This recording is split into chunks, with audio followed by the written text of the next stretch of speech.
Hello, and welcome to another New Hire Training Week training session.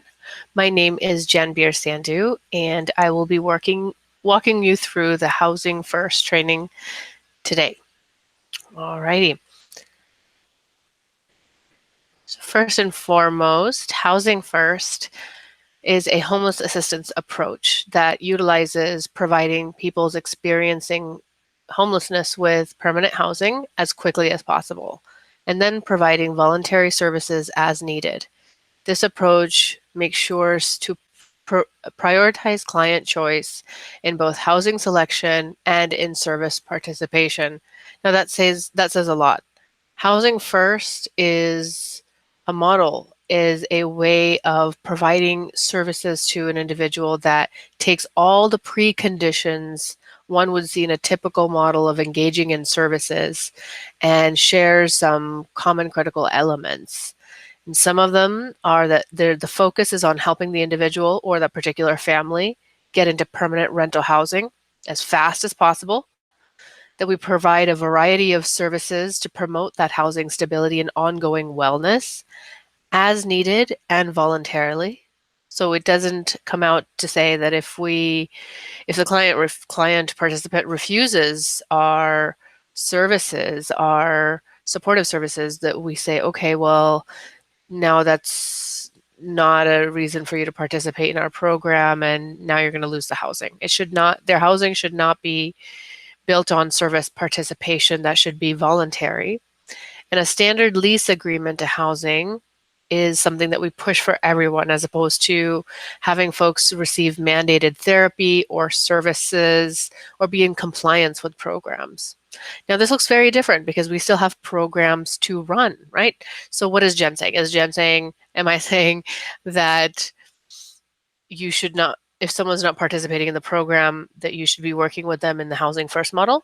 Well, absolutely. We should be focused on getting someone in through any door possible into permanent supportive housing, regardless of where they are, regardless of the types of skill sets they have, regardless on if they're considered quote unquote housing ready, right? So let's go through and take a look at fast-tracked a few of the core components of the Housing First model. The Housing First model asks that there are few to no programmatic prerequisites for someone to get into permanent housing, that we don't create barriers for someone to jump over, jump through, complete in order for them to get housing. This is a revolutionary approach in Housing First because prior to Housing First, the medical model of doing things, what we were doing, we're asking individuals to reach a level of sobriety or access sufficient mental health or wellness services, that they would be sufficient in housing, that there was some sort of a housing sufficiency checklist to measure how successful they would be, assessments conducted. And what we're saying is we don't need any of that. Everyone is housing ready, that we've got to open up the opportunity for everyone to access housing. And once we reach their basic food, water, shelter, clothing, safety needs, we can work on the other things afterwards. It's a low barrier admissions approach, meaning our policies also have to be low barrier, right? Besides the intake form, besides the information you need in order for them to access services from your program, there shouldn't be much else they need to do in order to receive Housing First supported case management. Rapid and streamlined entry into housing, quickly and as swiftly, effectively, efficiently as possible. We're providing the support for an individual and their family, if needed, to enter into housing, again, removing those barriers. Noting that the supportive services are voluntary, right? Should they choose to. We cannot force and say, we think this is what you need. The person knows what they best need, or they may not be ready for that just yet. So we cannot guess to what that would look like for someone. We just have to make sure to be there for them to, we just have to be there in order to support an individual through the tough times of creating and maintaining change. Tenants have full rights, responsibilities, and legal protection, meaning there is a full lease that supports their legal status in being housed. Practices and policies are in place to prevent lease violations and evictions, that we're really working with our landlords, working with our teams to make sure that the reasons why someone particularly would be evicted are things that we can avoid, to make sure that Housing First really is a success for everyone that we work with. And of course, it's applicable in a variety of housing models. And what this means is it works with permanent supportive housing. It works with rapid rehousing. It works with housing prevention, where we can really work with someone at a various level of their support, various level of their process in engaging in homelessness services, and really provide housing services right away as quickly as possible. Next, I'd like for you to take a look at the Housing First Approach worksheet. This worksheet is in front of you, and I have a snippet of it here on the screen for us to review together. This is something for you to 3-hole punch and keep in your training binder for New Hire Training Week for you guys to reflect on and add to, because this isn't the end-all be-all.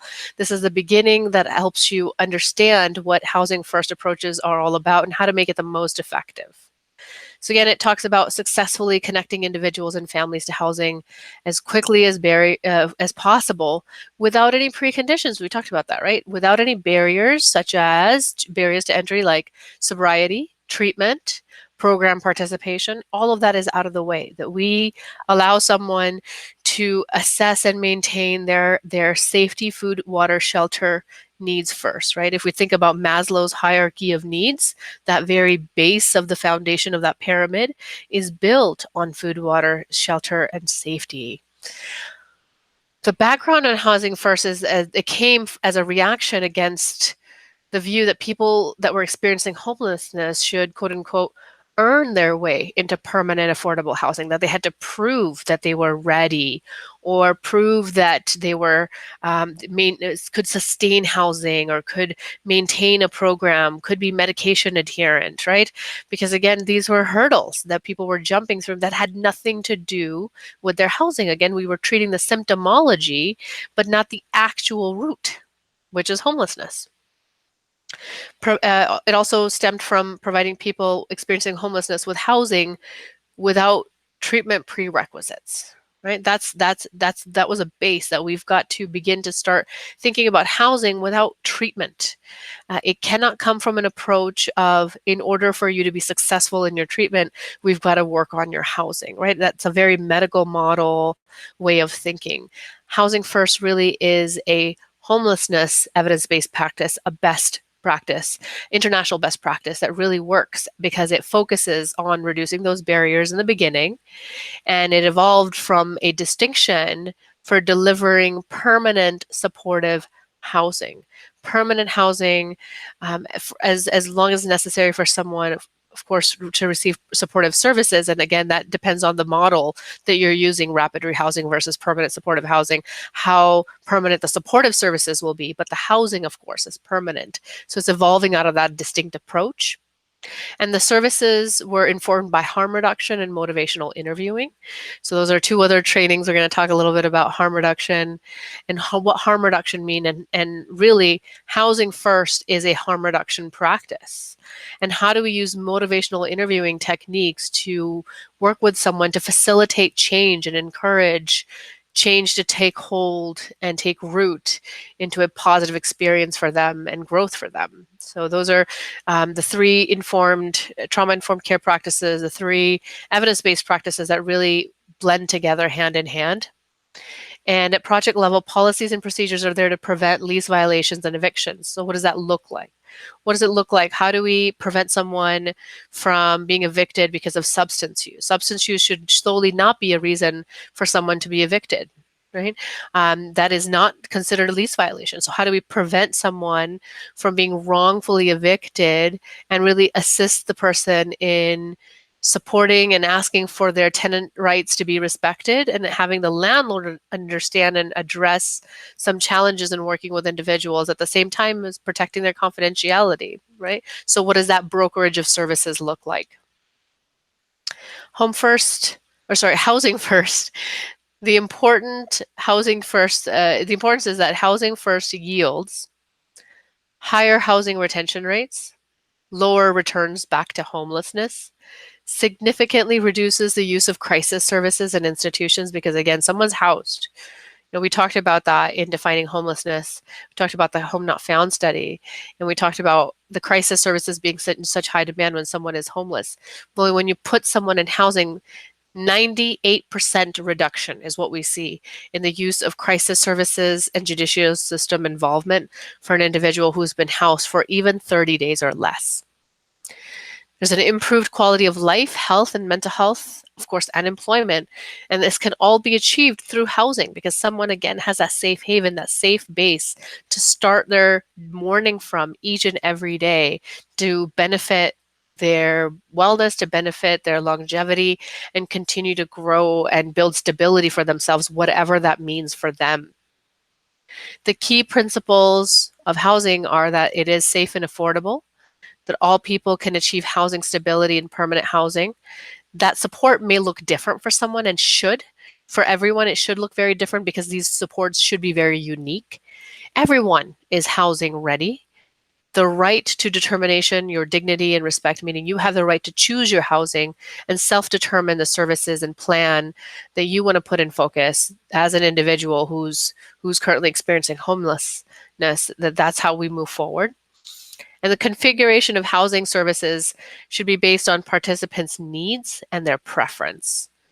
Kind of saying the same thing, but in that same sense, if you're honoring their right to self-determination, you're honoring their right, their needs and their preferences in the program as well. Okay. We're going to talk about the Housing First core components. Of course, there's some useful resources here for you as well. Homeless First checklist. I've implemented some of this checklist as part of our presentation today. The core components for rapid rehousing and permanent supportive housing are something for you guys to definitely check out and receive more information on the Housing First model.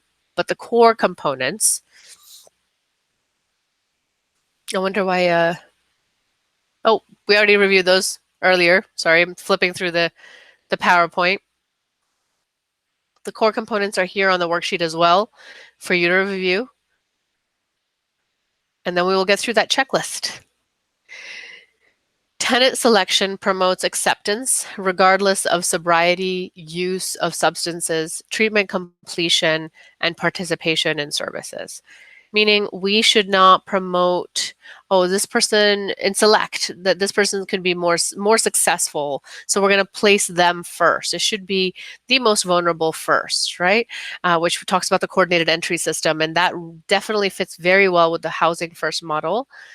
Applicants are not rejected based on their credit history, their rental history, minor criminal convictions, or other so-called indicators of quote-unquote housing readiness. That applicants are not rejected based on things that would become barriers and have been barriers for them in successfully ending their homelessness. That we assist the person in working through these and provide quality housing for services.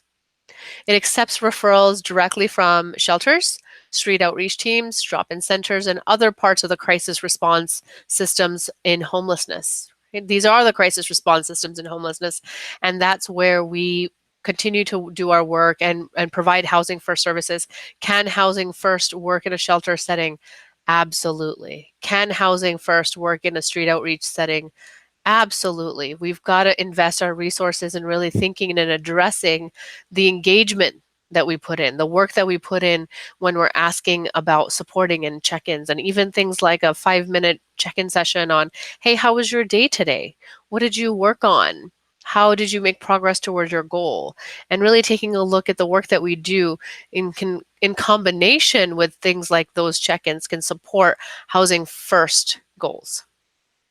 Our services emphasize engagement over therapeutic goals. Service plans are highly tenant driven without preset goals. Participation in services is not a condition of tenancy in their units, in their apartments, and their permanent housing. That if they do not participate, that doesn't mean that they're going to lose their housing. That might mean they might not be able to participate in your program, depending on if it's a rapid rehousing program or permanent supportive housing program. But that doesn't mean that we pull the plug on their housing. But services are there so that the goals are driven by the individual and that it emphasizes engagement, reaching out, making sustainable change over maintaining therapeutic goals, right? We're not trying to change someone's mental health condition in a housing first model. That might be another approach that you pair with housing first. But of course, the housing first model would ask for you to emphasize the engagement and assist someone in building their own unique stability.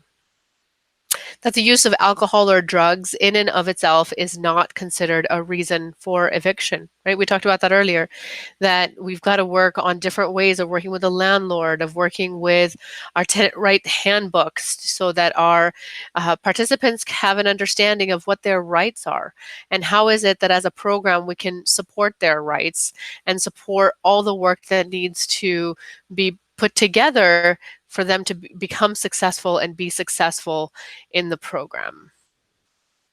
Right. If you have any questions, please stop me at any point. Oh, sorry, too fast. Stop me at any point and direct the questions at the facilitator. At this point, we're going to watch videos on housing first.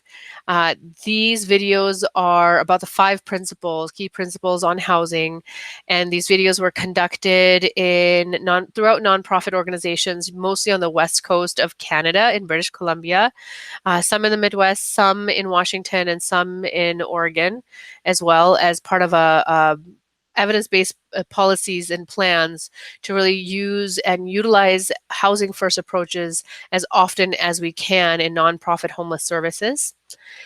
The challenges are unique in each community, right? So I want you to take note of that. I want you to take note of the unique community challenges that we have here in Santa Clara County. A lot of you will be watching these videos and saying, yeah, but we can't do that here because the cost of rent is so high. So then how do we get through that hurdle of cost of rent being so high? Right? Or how do they get through it? Because as you know, the rent in Seattle, the rent in Vancouver on the west side, or even on the east side, is still quite high. It's still top, I think, out of the top 10 in the entire world. So I want you to pause after each video and I will cue you to pause me and have a discussion with the facilitator and amongst yourself about kind of the challenges that you saw and the points of facilitation. How do we then think about these implementations guidelines of how do we then implement housing first here in Santa Clara County and here at HomeFirst, and what is quite unique that you can take away and are really looking forward to implementing in your programs. So I hope I've cued these videos and really brought them up enough for you to think about and for you to put into practice. We're going to do the first one now, so I'm going to pull this over. If this video does not work, I will send the links to the facilitator for them to hit play, but otherwise, here's the first one on principles of practice and housing first. All right, that was the last video on the housing first principles. And again, please, facilitator, put me on pause and have a great group discussion about the 5th one on social and community integration. Okay, I hope that you guys enjoyed the videos on the Housing First model. As I mentioned, that they're conducted all throughout the Pacific Northwest, mostly in Canada, and really highlight out the unique experiences that can happen and change how it happens in individuals when we least expect it. So housing first can work with anyone and everyone. It is really tough to predict. It is our work to take the emotionality out of it and think more in response of providing someone the key tools that are necessary for them to be housing successful, and that provide everyone with the same opportunity to participate in housing. So thinking about that and thinking about how we would implement housing first here at HomeFirst, that is the model of practice that we utilize all throughout our practices, from our resident advocates to our outreach teams, to our case management and rapid rehousing, permanent supportive housing, shelter-based programs, and transitional programs of all ages with all populations, in making sure that the option for Housing First is always there, and that our work continues to sustain in building the stability for someone, that we aren't getting in someone's way of maintaining or obtaining their housing, but we really are facilitating the process, in supporting that process and how it aligns for someone and how things fit for someone. And that's a unique equation. It takes getting to know someone. It takes having a unique experience and understanding them beyond what we know about them in their VI SPDAT, beyond what we know about them and what they've shared with us in their intake forms. But it really, all the documentation that we do has to come alive in a sense where the genuine nature of the work that we do, how we genuinely connect and speak with the individuals that we work with, comes out, and it makes it, the work is so much more fruitful, and the work becomes not work, but a reward in itself, that it is a service that we are providing, in essence, in the roles that we play with our participants. Again, if there's any questions, please direct them at the facilitator.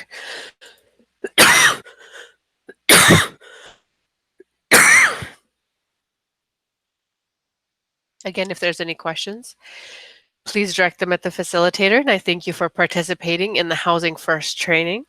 Next steps are to take a short quiz on Housing First and receiving credit and for you participating in this training, and I look forward to joining you again. Thank you.